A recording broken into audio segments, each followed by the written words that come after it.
Interview. Thanks so much. It's great to be back. I'm glad we kind of had a nice break while we were gone. This is a very interesting session, and I'm excited about it because when I started looking at it, and Luis talked to me a little bit about it, I realized that I had not had people in publishing say to me, the journalist, we're having trouble with training, or we're having trouble with skills, or we're having trouble with talent. What do? They're not talking about this, which is interesting. I think internally, of course, in the industry, people have to be talking to each other or trying not to tell each other that they're having some problems. But what we're talking about today, in fact, is two really successful programs of very different kinds, and yet with a great many commonalities. And what I want you to remember is that while with Luis, we will be talking primarily about PARIX, his wonderful new educational program with 2 years old, and is it 40 courses now that are available? 40 course lines, I suppose, for people all the way across the value chain. It's incredible. Yes. It's an incredible development that's really moving fast here. And then Alma Čaušević is with us, and she is going to talk about something that I'm actually just discovering more about myself called Think Pub. And that is primarily a European service, right? Working all the way through the European bloc. And it's fascinating because in that case, she is working with small and medium-sized publishers and in very tightly targeted, customized, I might say, approaches. And she's going to tell us a lot about that. So in fact, to get started, Luis, would you start us off? Tell us a little bit about how you came to PARIX and describe it for us so people can get a handle around how big it is. 5 years ago, we did a research on the mindset, perceptions, and challenges of the professionals of the book chain in Spain. We use quantitative methodology and also like 20 focus groups throughout the value chain. And it was interesting because, among other things, the most striking issue was that many of the challenges were linked to the training somehow. So that's why it was great when José Manuel Anta, María José Galvez contacted me in order to organize something in the middle of the lockdowns to prepare a new school for the Spanish book industry. Previously, I mean, it was so important that during all the history of this foundation, the training programs were part of our experience.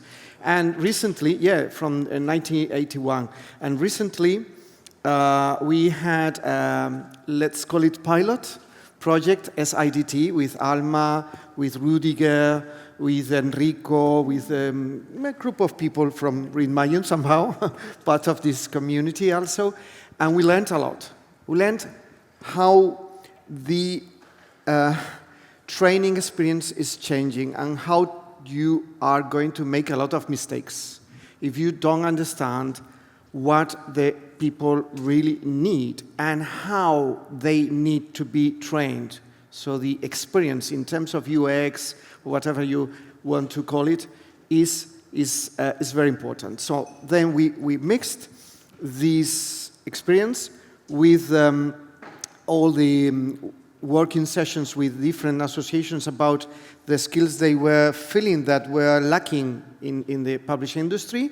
Also, we had to explore which kind of challenges, which kind of needs people who are willing to join this industry feel that they need in order to get into a publishing house, in a bookseller, or in a distributor, let's say. And joining everything and learning from a lot of mistakes we made in the past times, we created something that was a hybrid platform with a backup of a very powerful online platform. And it was, in the first 3 months, very clear that the people wanted just online 100%. So we designed a new way to provide this training. Is online 100%, but also from time to time events like this one, we call them boot camps. So throughout the day, we have in this auditorium a lot of guests from Spain and other countries, and a lot of networking between the students. And it's working very well. So we have now 43 trainings. Each of them is around, well, in European terms, is 15 credits. So we are talking about something near 4 months, 375 educational hours. So quite big trainings. We already had almost 8,000 trainees with the certificates. It's incredible how fast it took off once you recognized that need and you had it there. Do you find that at this point, with it going so well and being so big, are you getting calls from publishers at times saying, we've got to have some training for our people in this, this, or this? Are they asking you for specific courses? Not in many cases, I have to say. Really? We have to. Really? You have to do like Sherlock Holmes somehow. But sometimes individual can help a lot, and that's one of the main successes, I suppose, of Parix, that we are building everything together with leaders of the publishing industry. So some people around here are teachers of courses. That's great. Arantxa Larrauri is coordinating three trainings, very successful trainings, Jose Manuel himself. So that's part of the secret of Parix, that we involved not only the associations, but leaders that we ask to provide some training, or maybe we just have a working meeting and we realize that we need this kind of training or this other kind. Mm-hmm. I would think that this is the kind of thing where the more you nail one of them and you put a perfect course in that's answering a need, the more you're going to start hearing from them saying, could we do the same thing we just did with that over here with this problem? Because I think that partly, one of the problems I see in the industry as far as training and awareness of training is that the upstairs folks, the managerial side of the companies, often are not very much in touch with the people who need the training, and they don't realize that the best of the new hires that one of their staff could get were really not ready, and they need some help getting up to speed. And so nobody is putting that together, but if that middle level who does the hiring sees what you did with a group in one area of the business, aren't they going to come to you next and go, we've got another area over here, they just don't get it yet, can you help them? And I think that's probably where some of this expansion for you is going to come next. Yeah, and these leaders also are the crucial link between this level of the big goals of the publishing industry with very young people. And this is also related to yesterday's sessions in ThinkPub, because ThinkPub is now this year integrated in, well, Alma will explain something about that, integrated in READMAGINE. And for us it's very interesting, one of the workshops we had about employee experience. Many of us, I am very old, and I have challenges to understand people around 23, 26 years old. Right. And that is crucial now, because they are from other planet for me. And we have to understand not only how to teach, but mostly what they need. I mean, what are they willing to learn about? Because I think that the tools cage is different. It's different because the world, the environment is completely different. And because of the natural gaps that are there, it may be hard for them to even be able to pinpoint and say to you, what I need to know is this, because you don't know what you don't know, right? And because they're coming in on the younger side, there's an exploration process, I think, that has to happen for them to find out, what do I need to know, and then who can I ask? And I think you're probably fulfilling a lot of needs just in that part of the dynamic that occurs here. Alma, talk to us a little about ThinkPub. How old is it? How long has it been going? Well, ThinkPub started. Do we hear each other? Not, try again. Do we hear each other? Hello?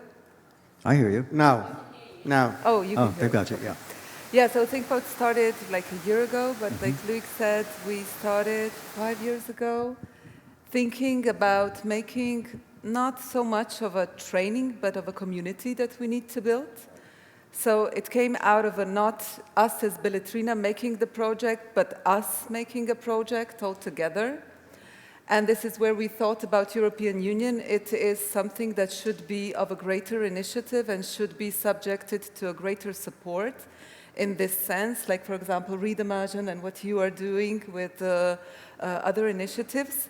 So we started to conceptualize around the program of what would an interesting content and an interesting way to approach specifically small size and medium size publishers, because we are talking in Paris, we are talking about an overall education, but with ThinkPub, we are trying to deliver these day-to-day little things to, especially to middle-size and to small-size publishers, which normally lead by intuition, not by strategy, just to fulfill those gaps and show them maybe the perspective of where to go in the future. So where to turn to get familiar with new things that are evolving, get familiar with new concepts, like experiences of the employees and so on, but also to learn from mistakes. This is something that we forget often. We don't talk about mistakes, we don't talk about failures.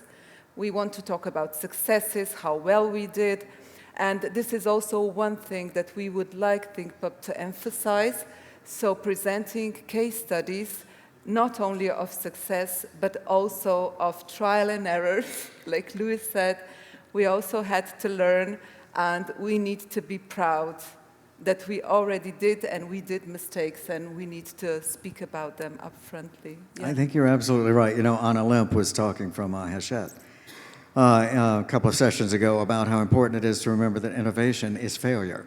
At many points, you end up with a failure, but you learn so much from it. Yeah. And you learn how to innovate the innovations because of that. And I'm sure that what you're talking about is exactly that problem, that without the community you're building, without this broadening group, this network that's coming through ThinkPub, it would scare a lot of people off as soon as they hit their first failure, right? Never Yeah. seen again, and they're out of the business. This is one aspect of it, and another aspect that we got to find out also through the SIDT experience is that when you come to the people, you have to come to them on their terms, not on your terms.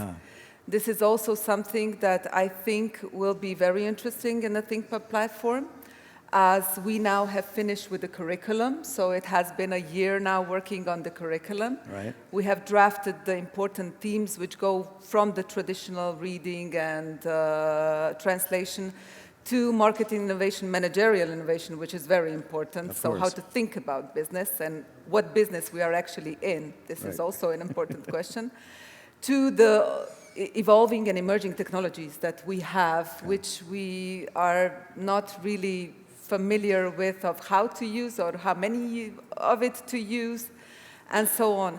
So the next phase is trainings, which will be done localized. This means that each country will have individual trainings done by the needs that are specific for that sector at that time.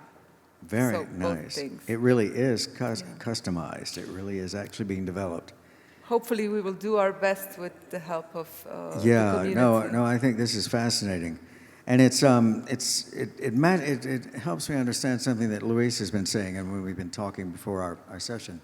You mentioned two missions, and one is training, like that, and the other is the hiring of talent, the actual choosing of talent, finding of talent, nurturing of talent. That's an interesting one, because I think in so many of the markets that we may look at, especially in terms of hiring and publishing, we're thinking DEI is the most important push, is the thing that we're trying to make houses look like their consumer base, so that it's not, well, as in many cases in my part of the world, so that it's not a big white publishing house that's trying to work with a very variegated and diverse population. And there is progress being made. There's also pushback, and it's a very long-term process. When I hear you guys talk about talent, finding talent, hiring talent, It sounds even more basic than that. It sounds like you may be having to look at people and help your clients, if you will, look at people who need to hire, but those people may not yet be trained, and so they may actually have to be able to discern the talents that are needed, the skills that are needed to do what's going to be asked of them without knowing, without their being able to demonstrate those skills for you because you don't have them yet. Is that something that happens? Is that a scenario, Luis, that makes sense? Porter, I think you're right. I think you're right. It's quite messy, in fact. Yeah. Because, first of all, I usually talk about importing tools from other industries. Right. That's something that we really think we should do, at least in Spain. Yeah. Our industry is quite inertial, quite traditional, Right. quite emotional. This comes from this research I mentioned previously. And we need to learn from supermarkets, we need to learn from TV producers, we need to learn from music industry, from video games. Over there we have some startups devoted to video games. So first of all, we need to help the people already working in the publishing industry to reskill and upskill. Right. Secondly, we sometimes have problems to understand what is needed. And from teaching, let's say, artificial intelligence is a very successful training that is working very well in Paris. But we learned that we should took part of this course and organize a basic training introduction on AI, and secondly, to organize another training that also Arantxa was designing on AI for marketing. And that's very, very important, because we realized by implementing previous trainings that, okay, we have to do this. And finally, we decided to design a master course for a whole year on strategic marketing. Most of the teachers are from outside the book world. So this master of strategic marketing could be something interesting for someone outside the publishing industry.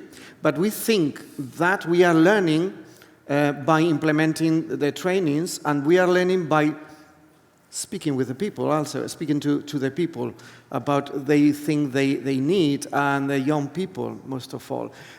For instance, we have very basic trainings about managing of publishing projects. It's so popular. I couldn't understand at the beginning, because, okay, for publishers it's so easy to understand what's the meaning of managing a publishing project, but it's huge the amount of people that are willing to enroll this industry and are doing this. So has to be very, very diverse, different kind of approaches, and ThinkPub tries to understand also all the holes. Yes. That Rudiger, there is a group of people that can understand what are the Michalis, Yorgos, the kind of Laurent Lemaire from different backgrounds, you see. Rodier Chamel from IDR Lab, very digital, but also from other landscapes. We need to integrate different approaches. Yeah. I love what you're saying, because one of the things that we notice in journalism about much of publishing is that marketing people are often unprepared for what they're doing. They may be very talented people brought in from other departments, and they had to stand in for somebody who was on maternity leave, and suddenly they're there for the rest of their careers, right? But they weren't trained for it. And when you look at this from the news media, you say, oh my gosh, they could have done so much more with this, and they just didn't realize how they could approach us about this, what they could do with the property, and where it could have gone. So I like that you're talking about marketing and enhancing that particular strand of it, but I also see what you're saying about finding holes, finding needs, finding niches that probably people haven't even identified in the past. They've just said, this didn't work again, I don't know why. And you can actually start helping with that. Are you, Alma, also helping in working with these very customized programs, helping companies to do their hiring as well, to try to handle this talent attraction and acquisition problem? Hopefully, Think Pabua runs several projects. We as Beletrina, as a publishing Right. house, we don't run projects per se. Right. But for example, we have been in the digitalization for the past decade or 15 years. Slovenia is a small country, only 2 million. Yeah. So it's also a small population which consumes the language. Right. Right. So we actually had to do everything on our own for this small population. But we have been exploring a lot of innovative ideas, and we have come to the point that we are always on the point where we need to educate if we want to innovate, Yes. if you understand. Yes, exactly. Because Exactly. there is no talent which is knowledgeable at this point enough Right. for the innovation which hasn't even started yet. Exactly. So in many cases, we need to also take a lot of risks. We need to believe in our ideas. And we need to step a step further so that everybody else can join in. So this is the experience that we have. We have been doing a lot of teaching, a lot of learning, a lot of training over the 30 years that we have been existing, because there is a bunch of people there who always wants to take it a step further. Yeah. It's the identity and the culture of the company per se. But Exactly. This is really making sense to Yeah. me because of what Luis was saying about being able to identify the need yeah, and to understand what is not here that we need to have. Then you have to figure out how to find it. Then you That's have it. to figure out how to train it, right? Yeah, it's a very interesting sequential problem, but it makes perfect sense as soon as you say it. Again, with you, Alma, what kind of new competencies are you finding? I mean, certainly AI, everybody feels they need to know something about that, and they want to get as deeply into it as possible at this point. I'm looking forward to the time when we're past the point of generative AI and the issues we're having with copyright and those things in so many places, and the kind of AI that we talk about for the back office that actually helps the staff streamline its work and accomplish so much more. I mean, these are really two different kingdoms. And I think once we're comfortably past some of that, it's all going to be much easier for all of us to understand. But beyond AI, what do you find is the kind of thing you hear asked for the most? What do people come to you and say, we just can't get this right? Who do we find? How do we do it? How do we train them? well, I think it's, at this point, I think it's also the question of sales. Uh-huh. Because it is evolving, the market is evolving, it's Right. becoming different. This is why I also started with you have to question in which business you are in and what products you are going to develop Yeah. and what exactly are your products. So what is a product became quite, it can become quite a broader perspective than only just book. Like for example, last year we started our subscription platform, Beletrina Digital, where we found out that the majority of people which reads books also goes to festivals to see movies, and they also read some newspapers or some platforms which maybe deliver a bit more complicated subjects or in a bit more complicated way, a bit more deepened overview. So we actually decided not to do only subscription on books, ebooks and audiobooks, but to make a platform which is actually an entertainment platform. I like to call it intellectual entertainment, if I may. But it is something that is also missing. And in the terms of sales, I think that at once your customers don't become just direct customers, but Right. actually a whole palette of customers which you can deliver this intellectual entertainment to, because we are talking about well-being, soul food, and so on. And that's the kind of thing you were talking about to me at one point about, I think you were calling it the B2C, B2B. Yeah, B2B. B2C to B2B. Yeah, it is interesting because what you're doing is bringing the two sides of this together, the consumers and the businesses, in a really interesting way. That makes a great deal of sense. Luis, one of the most interesting things, I want to get us to some questions if we can, but one of the most interesting things that you have said to me is that there are some trainings that begin to fail at a certain point. And one thing, I mean, my hat's off to you, one thing, you have to be able to recognize that because you see dogged attempts to make something work that used to work all the time. What kind of thing are you talking about? What have you noticed that looked like it worked, sure worked, really worked, and then there was a time when it started failing? Yeah, apparently the trainings that are linked to, how could I say this, the romantic vision of the book are very successful. Yeah. How to write a fantastic literature novel. This is very successful, for instance.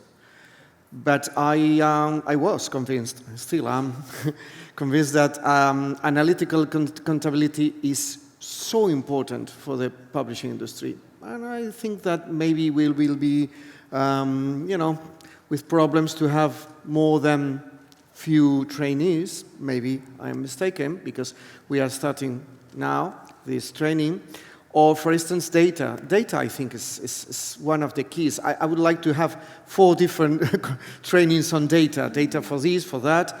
Also, everything that is linked to production and understanding audiences. Understanding audiences are working very well. All the marketing courses. Tandem Collective, for instance, is providing one of the most successful trainings about content marketing throughout communities of readers, young readers, this kind of stuff. But sometimes it's surprising, for example, trainings for basic issues are still, as I mentioned before, very, very popular. Yeah? And, well, we won't ever know what is going to work or not, frankly speaking. So you have to try. And we adapted many trainings, and we improved trainings, courses, and now I suppose the education is better because they have many more people doing those. And also it's different when you address training to, I mentioned before, depending on the subject, people who are willing to join the publishing industry, young people, or people that are already working in the publishing industry. But also, as Alma mentioned, it's very different to design trainings for small, medium-sized publishing houses than for a big group.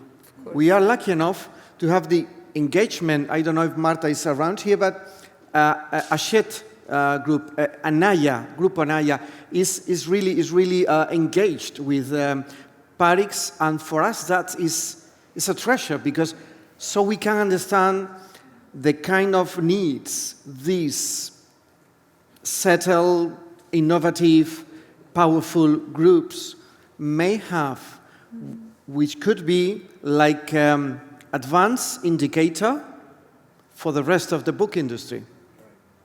Yeah. Oh, it absolutely could be. I mean, these could be creating models for other parts of the industry to follow. And I think probably you'll see more of that happen. This, if I can look into your operation just for a minute, I mean, what I'm hearing, what would worry me if I were Luis right now, is that this is a lot of responsibility coming onto the Fundación, coming onto the PARIX structure, the construct. You've created a school here. This is a lot of responsibility. This is a lot of expectation coming in from the industry, obviously growing. What's your worst nightmare? Is it hard on you to staff your own effort? Wow, that's a very difficult question to answer. I have no nightmares. I think it's great to work in this industry. I think it's great. We are very lucky. And I think PARIX is great fun. SIDT was. ThinkPub is great. It's different from PARIX, so it's really good for us because we forever young. It's another title of a song. We stay forever young because you are learning all the time, and I think that's great. So I can't tell you anything more than if we become in the future irrelevant, this could be a nightmare, because we are working a lot in order to be an intelligent answer to the needs of the publishing industry in Spain, and who knows, maybe in the future in Latin American countries, maybe. Alma, do you feel pretty much without nightmares too? Are you comfortable with where you are at building very quickly this fast expanding network of yours? Yes, I have to say, I wouldn't say that I feel confident or overconfident, so that it doesn't sound that way. Also good. Yeah, but I find it exciting, and I find it that also I am learning a lot. So it has this loop of an effect on you, where you gain some insight from your companion, and it makes you do a better foresight for the future. It does a loop back. So I think that it's a circle. So this is maybe also, Luis, what you wanted to say, that once this is over, there is no more dialogue between us. So I think that we are entering an interesting dialogue, and I am looking forward to it. Yeah, and so I think that we should be optimistic for the future, Right. not to be afraid of it. Right. Yeah, I So agree. yes.